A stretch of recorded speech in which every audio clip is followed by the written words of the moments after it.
예, 신유의 뉴스 정면 승부 3부 시작합니다. 제가 늘 드리는 말씀이지만 우물정 0945 샵 0945로 여러분들이 질문이나 이런 것들을 던져주시면 제가 대신 인터뷰이한테 여쭤보고 여러분의 궁금증을 해소하는 방향으로 하겠습니다. 짧은 문자 50원, 긴 문자 100원의 유료 문자입니다. 여러분의 많은 참여 부탁드리겠고요. 자, 2부에서는 국민의힘 조경태 의원 연결해서 입장 들어봤죠. 자, 지금은 무소속 이상민 의원 연결해서 현안에 대한 입장 들어보겠습니다. 이 의원님 안녕하십니까? 네, 안녕하세요. 예. 지금 원칙과 상식도 그렇고 이낙연 전 대표도 그렇고 이재명 대표의 사퇴를 지금 촉구를 하고 있는데 아마도 이거는 김기현 전 대표의 사퇴가 촉발한 것 같은데 말이에요. 그죠? 네, 그렇겠죠. 예. 근데 이게 가능하다고 보십니까? 제가 볼 때는 이재명 대표는 전혀 그럴 생각이 없을 겁니다. 예. 그리고 설사 이재명 대표가 대표를 사퇴하는 일이 있다 하더라도 예. 이미 더불어민주당은 이재명 사당이 됐고 개딸당이 돼버렸기 때문에 이재명 대표가 사퇴를 할 리도 없겠지만 한다고 해서 본질적으로 달라지는 건 없다. 저는 그렇게 생각합니다. 다 대표를 그만둬라. 지금에서야 그 얘기를 하는 건 부질없는 짓이라고 생각합니다. 예. 근데 이걸 촉구하는 그런 걸 모르지 않을 텐데 왜 얘기를 할까요? 글쎄요. 저도 어느 때고 시기라는 게 있는데 예.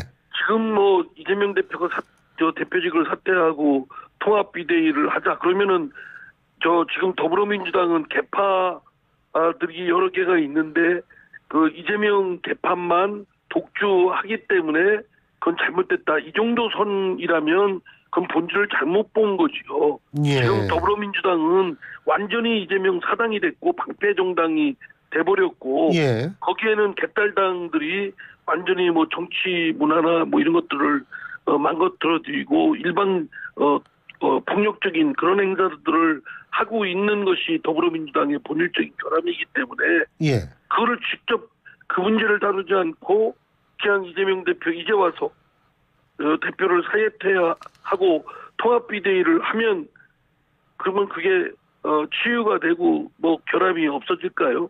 저는 그렇게 생각하지 않습니다. 이미 더 이상 뜯어 고칠 수 없는 지경에 이르렀다. 더불어민주당은. 그러면은 이재명 사당, 개딸당을 그냥 그대로 동의하고 수용할 것이냐 아니면 더 이상 뜯어 고칠 수 없으니까 결별하고 다른 민주당을 재건하든지 아니면 새로운 당, 스마트한 당을 세우는데 전력을 다할지 그렇게 선택을 해야 될 단계가 아닌가 싶습니다. 예. 일각에서는 이재명 대표가 공천이 어느 정도 마무리되면은 이선으로 후퇴할 수 있다라는 보도도 제가 얼핏 본 것 같은데. 그러니까 제가 볼 때는 그런 술책을 부릴 수 있죠. 왜냐면 마치 이제 이재명 대표가 논란을 빚으니까 마치 큰 결단한 것처럼 뒤로 물러서고 선거 결과에 대해서는 책임을 안 지고 그러나 이미 이재명 대표의 막강한 손길에 의해서 영향력에 의해서 고문이나 이런 것들은 공천은 다 그렇게 이루어질 것이고요. 당의 의사결정이 다 전적으로 이재명의 의사에 따라서 또 이재명을 위해서 이재명의 로 인한 그런 정당으로 전락돼 있는 상황에서 변질돼 있는 상황에서 다른 대표직을 사퇴하고 통합 비대위를 하고 하는 것은 그냥 임시 땜빵식 처방일 뿐이고 몇몇 개파 간의 공천을 어느 정도 보장하라 이런 계산이 있는지는 모르겠습니다만 그럼 그것만으로 더불어민주당을 국민들 앞에서 어떤 결함을 치유했다 고쳤다 이렇게 내세울 것은 아니시죠. 예. 참 그리고 제가 이낙연 전 대표 신당 여쭤보기 전에 김기현 전 대표가 대표직 사퇴하기 직전에 이상민 의원님 만났다는 보도가 있더라고요. 네, 만나셨죠? 예.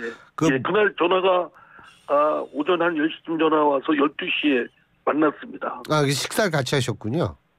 예, 그렇습니다. 예, 그때 혹시 무슨 얘기 나왔었어요? 본인이 하여튼 최근에 하여튼 몰려서 뭐 이렇게 그만두고 뭐 어쩌고 결단을 요구하는 것으로 하는데 너무 막 몰아치는 거에 대한 좀 마음의 범민이 많다라는 점과 대통령이 또 외유 공무 중에 수행 중에 있기 때문에 예. 그 도중에 자신이 그냥 일방 편하다고 그런 어떤 결정을 하는 것이 또 마땅치도 않다. 대통령이 귀국하면 그 이후에 좀 결론을 내도 그때 내야 되겠다. 뭐 이런 얘기들을 했습니다. 그리고 이준석 바로 직전에는 저 만나기 직전에는 이준석 당대표를 만났다는데 그 왜 만났냐 물어봤더니 뭐 신당을 하는 것을 만류했다고 그러더라고요. 예. 그러니까 그때 이미 어느 정도 결심이 쓴 것 같으셨어요? 제가 보기에는 전혀 그날 그만둘 거라고 생각되지는 않습니다. 그렇게 생각하진 않으셨군요. 예. 만약 그만둘 사람 같으면은 이준석 전 대표도 만날 이유가 없을 것이고 저도 뭐 굳이 만나서 이렇게 할 상황은 아니지 않겠습니까? 예. 그러니까 제가 볼 때 그건 아닌 것 같은데 모르겠습니다. 제 생각 그때 느낌으로는 고민은 하지만 그렇다고 그날 왜냐하면 분명히 대통령 외유 공무 중이기 때문에 귀국한 이후에야 할 수 있겠다 이런 얘기를 했거든요. 예. 근데 그렇게 갑자기 된 게 진짜 좀 여러 가지로 궁금증을 자아냅니다. 예. 이낙연 전 대표하고도 만나셨어요? 예, 만났습니다. 지난주 일요일 날 전화 와서 월요일 날 만났습니다. 이낙연 전 대표하고는 어떤 말씀 나누셨어요? 이낙연 대표께서 하여튼 뭐 저보고 더불어민주당과 결별하고 지금 무소속으로 있는 거에 대한 고민 또 뭐 여러 가지 뭐 어려움 뭐 범민이 얼마나 많았겠느냐 뭐 이런 말씀이 있으셨고 이낙연 대표는 어쨌든 일찍이 더불어민주당은 더 이상 사당화가 됐고 개딸들이 점령을 해서 더 이상 이거에 대해서 개선의 여지가 없다라고 생각을 했지만 그래서 결심은 오래전에 했는데 주위에 측근들이 아직은 뭐 이렇게 탈당하거나 새로운 신당을 할 때가 아닙니다라고 만류해서 지금까지 왔다고 그러더라고요. 그런데 이상민 의원님이 보실 때에는 이낙연 전 대표가 신당으로 나갈 확률이 지금 현재로 봤을 때 상당히 높다고 보시는 거죠? 그때 제가 뵀을 때는 의지가 강했습니다. 지금 실무상 준비 작업을 시키고 있고 하여튼 1월 초쯤에 좀 가시화된 거를 하겠다. 근데 이제 그 다음에 민주당 내에서 현역 의원들이 대거 반대하고 규탄하고 막 이런 것들이 성명하고 방송에 나와서 그러고 그랬지 않았습니까? 또는 신당에 참여를 안 하겠다고 오히려 이렇게 하는 모양들을 보였는데 그런 거에서 글쎄요 마음의 상처를 입으셨는지 어떠는지는 모르겠습니다만 하여튼 별로 여러 고민이 있으시겠죠. 예.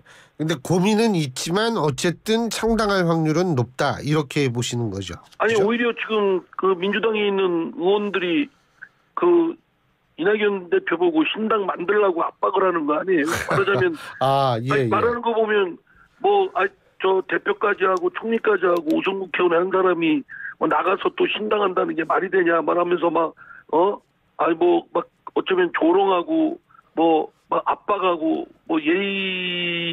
예의를 얘기하면 또 꼰대라고 하겠죠. 어쨌든 하여간 좀 상계를 벗어난 그런 언동들을 하는 걸 볼 때 또 그분들이 원래 이낙연 대표하고 척진 분들이 아니라 이낙연 개다라고 할 수 있는 사람들이 그 얘기를 하는 걸 보고 왜 이낙연 대표께서 별 이런저런 생각이 없겠습니까? 예. 저 같으면 더 이상 있기가 어려운 상황이라고 생각되거든요. 예. 그거 나가라는 얘기지 그거 그 안에서 어떤 역할을 하고 어떤 체면을 갖고 할 수가 있겠습니까? 기본적으로 하여튼 저 더불어민주당 이낙연 대표께서 그 말했지 않습니까? 그쪽 동네 사람들은 집단적으로 매도하고 조롱하고 또 뭐 가학행위라고 했다든가 뭐 하여튼 이런 걸 하는 걸 보면 상당히 좀 그게 몸에 배어 있는 모양이죠라고 개탄을 하셨는데 그런 아주 안 좋은 습관들입니다. 폐쇄적이고 예. 자신들이 아니 정치라는 것이 뜻이 같으면 모아서 같이 하는 거고 뜻이 다르면 나눠서 하는 건 당연한 거 아니겠습니까? 예. 왜 늘 같이 있어야 되고 늘 달리하면 배신자고 무슨 변절자고 사꾸라고 막 그렇게 낙인을 찍고 뒤집어 씌웁니까? 생각이 다르면 어쩔 수 없는 거지요. 그 생각이 같음에도 불구하고 다름에도 불구하고 무조건 같이 있어야 된다는 것은 억지입니다. 억지. 예. 본인들은 그렇게 할 수 있겠습니까? 예. 오히려 그리고 아니 당을 달려야 되겠다. 한때는 한솥밥을 먹었지만 달려야 된다고 한다면 선의의 경쟁을 하면 될 거 아닙니까? 그렇게 예. 자신이 없나요? 이낙연 대표가 나가서 지금 당장 느끼는 거는 자신들한테 총선 때 선거에 한 표라도 깎일까봐 그 걱정하는 거 아닙니까? 이낙연 예. 대표를 걱정하는 게 아니고 예. 국민을 걱정하는 것도 아니고 예. 자신들이 얻는 정치적 이득 이걸 이해득실을 생각할 때 손실이 조금이라도 있을 것 같으니까 그렇게 공격을 하는데 그거는 자기가 손실을 입을 이해관계 때문에 다른 사람을 그렇게 매도하고 모르는 것은 기본적인 인간에 대한 예의가 아니죠. 예. 더군다나 이재명 대표가 아마 김부겸 전 총리, 정세균 전 총리하고 만난다라는 것은 결국은 이낙연 전 대표를 더 고립시키려는 그런 의도가 아닌가 이런 얘기를 고립을 넘어서서 고사시키려는 의도 아닌가 싶습니다. 말하자면 새 총리의 연대 소리 도니까 부랴부랴 이재명 대표나 그 주변 사람들은 정세균, 김부겸 전 총리를 쫓아가서 이렇게 마치 회동해서 단합을 위해서 하는 것처럼 퍼포먼스 보여주기식으로 할 텐데, 그러면은 이낙연 대표는 왜 안 만나나요? 그런 노력은 대표가 리더십 가지고 해야죠. 그러니까 그런 행태들이 편가르기 하고 갈라치기 하고 만나기 싫으면 고립시키고 고사시키는 거. 그러면 윤석열 대통령한테 뭐라고 하면 안 되죠. 예. 자기들은 더 하면서. 그러니까 내로남불이라고 소리 듣고 위선적이라는 소리 듣는 거 아직까지 듣고 있는 거 아닙니까? 자신들은 그보다 더 하면서 윤석열 대통령, 윤석열 정부, 국민의힘보다 더 한 아주 못난이 모습을 보이면서 마치 윤석열 대통령 갈라치기하고 뭐하고 몰아치는데 그 잣대나 거울을 가지고 한번 스스로들 보면 본인들의 모습도 이렇게 별로 아름답지는 않을 거예요. 국민의힘 쪽에서 지금 비대위원장이 만약 한동훈 법무부 장관이 된다면 어떻게 평가하시겠습니까? 그게 이상민 의원님의 정치적 미래에도 영향을 일정 부분 미칠까요? 어떻게 평가하십니까? 저한테는 정치적 영향을 결정하는데 큰 의미는 없다고 생각되고요. 예. 지금 국민의힘의 경우는 거기도 지금 윤 대통령 윤심이 크게 압도적으로 작용해서 다른 의원들이나 구성원들이 뭐라고 얘기를 못하고 그냥 끽소리도 못한다라는 것이 갖고 있는 한계고 결함이라고 지적받고 있지 않습니까? 예. 그래서 윤석열 대통령에 대해서 이건 아닙니다.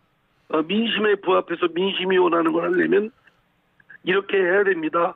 라는 그걸 아주 기술적으로 잘해서 대통령의 국정기조를 바꾸고 보다 부드럽고 섬세하게 따뜻하게 이렇게 바꿀 수 있도록 해야 되는데 그에 미치지 못하는 겁니다. 대통령 눈치 보기에 급급하고.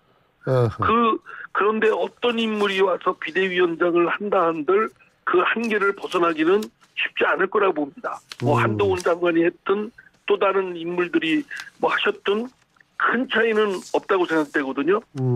그리고 이제 한동훈 장관을 아마 해야 되겠다고 하는 쪽은 제 추론에 따르면 짐작에 따르면 아마 그동안의 국민의힘에 대한 지지자들을 대거 결속시키려고 하는 것이 우선적으로 하려고 하는 거 아닌가.